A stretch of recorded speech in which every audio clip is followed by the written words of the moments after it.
Nums का। नाम सुना है साहब ने? नम्स का, नेशनल यूनिवर्सिटी ऑफ नम्स का जो टेस्ट है वो national university of medical sciences conduct करती है।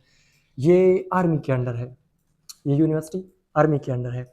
और नम्स के टेस्ट के बेस पे आपको मेनली दो जगहों पे एडमिशन मिलता है। एक आर्मी मेडिकल कॉलेज में आपको एडमिशन मिलता है, और दूसरा नम्स के साथ बहुत ज़्यादा प्राइवेट मेडिकल कॉलेजेस है, वहाँ पे आपको एडमिशन मिलता है। प्राइवेट के मुकाबले में उसका फी थोड़ा कम होता है, लेकिन नम्स के बहुत ज़्यादा प्राइवेट मेडिकल कॉलेजेस है, वहाँ पे आपको एडमिशन मिल सकता है। एमसी में जो टोटल सीट्स है नम्स के अंदर वो 47 सीट्स है, 47। उसमें 40 सीट्स जो होते हैं वो एमबीबीएस के होते हैं, और बाकी जो 7 सीट्स है वो बीडीएस के होते हैं। नम्स के अंडर जो एमसी है उसमें 47 सीट्स होते हैं टोटल, लेकिन यहाँ पे मेनली टॉपर्स जाते हैं, जिसका 96 और 97 एग्रीगेट होता है, वो एमसी में सेलेक्ट होते हैं, और बाकी जो रह जाते हैं तो वो नम्स के प्राइवेट मेडिकल कॉलेजेस में एडमिशन करते हैं। नम्स के साथ बहुत ज़्यादा प्राइवेट मेडिकल कॉलेजेस है, उसमें एक प्राइवेट मेडिकल कॉलेज है जिसका बजट कम है, क्विम्स। देखिए, अब तो आप लोग कहोगे कि केएमसी और किंग एडवर्ड और अच्छे अच्छे कॉलेज में मुझे एडमिशन मिल जाए, लेकिन 5 साल एमबीबीएस गुजरने के बाद और आप हर एक मेडिको से पूछे तो आपको ये बात बताएगा कि आप एमबीबीएस जहाँ से भी कर ले, उसमें कॉलेज का ज़्यादा रोल नहीं होता। एमबीबीएस में मेनली आपकी सेल्फ स्टडी होती है, खुद प्रिपेयर करना होता है गूगल से, और उसके लेक्चर्स होते हैं यूट्यूब से।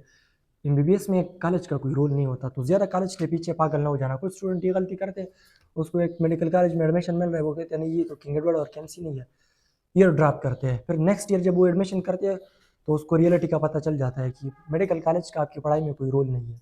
ज़्यादा से ज़्यादा 5% 10% होगा, मार्क्स में रूल है, लेकिन पढ़ाई में आप और आपके ग्रोथ में मेडिकल कॉलेज का ज़्यादा रोल नहीं होता, जस्ट लोकेशन बेस्ड डिफरेंस होता है।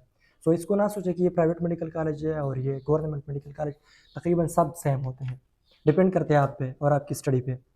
नम्स की जो टेस्ट है वो सबसे ईजीएस्ट टेस्ट होता है, among all the competitive test easiest test ये नम्स का होता है। एमडीकेट से भी ईजी होता है। एमडीकेट्स पहले ईटा होता था, वो मुश्किल था।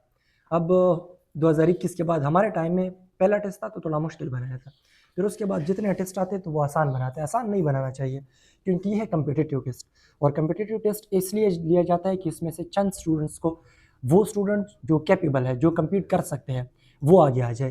तो इसमें वो स्टूडेंट जिनकी रट्टा और मेमोराइजेशन ज़्यादा स्ट्रांग होती है, एमडीकेट में मेनली वही स्टूडेंट आजकल सेलेक्ट होते हैं। तो एमडीकेट थोड़ा ट्रिकी बनाना चाहिए, इतना आसान नहीं बनाना चाहिए, क्योंकि जितना टेस्ट आसान होता है ना उतना वो मेरिट ज़्यादा होता है।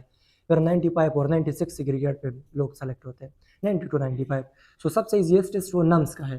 टोटल यहाँ पे जो मार्क्स होते हैं वो 150 होते हैं, टोटल एमसीक्यूज भी 150 है, और ये कंप्यूटर बेस्ड टेस्ट होता है, इसके मल्टीपल सेंटर्स होते हैं। सब्जेक्ट्स इसमें मेनली वही बायोलॉजी, केमिस्ट्री और फिजिक्स। बायोलॉजी के 60 एमसीक्यूज, केमिस्ट्री के 35 एमसीक्यूज, फिजिक्स के भी 35 एमसीक्यूज, और इंग्लिश के जस्ट 20 एमसीक्यूज होते हैं।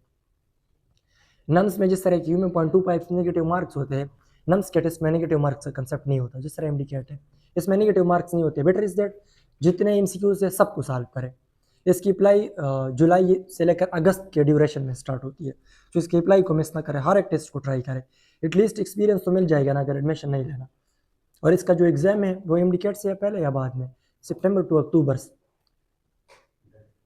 मेरिट फार्मूला नम्स का कुछ है कि 50% इसमें नम्स के मार्क्स काउंट होते हैं, 40% ईपीसी, 10% इसका मैट्रिक काउंट होता है। सेम एज इंडिकेट यहाँ पे नम्स इंक्लूडेड है 50%। सीट्स यहाँ पे वो तो मैंने बता दिया कि दो किस्म के होते हैं। फिर एमसी में फर्दर दो किस्म के होते हैं, एक आर्मी स्पॉन्सर कैडेट्स होते हैं। जो आर्मी स्पॉन्सर कैडेट होते हैं वो फ्री होते हैं, और जो पेइंग कैडेट होते हैं तो वो प्राइवेट होते हैं, वो पे करेंगे। सिलेबस इसका अपना सिलेबस भी होता है, वो भी आप फॉलो कर सकते हैं। और बेटर इज दैट कि आप नम्स के लिए पंजाब या फेडरल से प्रिपरेशन करें। एक टेक्स्ट बुक जो आपको इजी लगे, जो आप अंडरस्टैंड कर सकते हैं, बस उसी को फॉलो करें। बाकी अगर आप बहुत ज़्यादा एक्स्ट्रा करना चाहते हो तो किप्स नम्स का प्रिपरेशन का एक बुक मिलता है किप्स का, वो आप लोग एक्स्ट्रा ले सकते हैं। पंजाब या फेडरल को टच करें, एक रीड दे दे, और साथ में किप्स नम्स बुक से प्रिपरेशन कर सकते हैं। लेकिन ये टेस्ट भी एमडीकेट की तरह रट्टा बेस नहीं होता, कंसेप्ट बेस होता है। ये लिख लिया।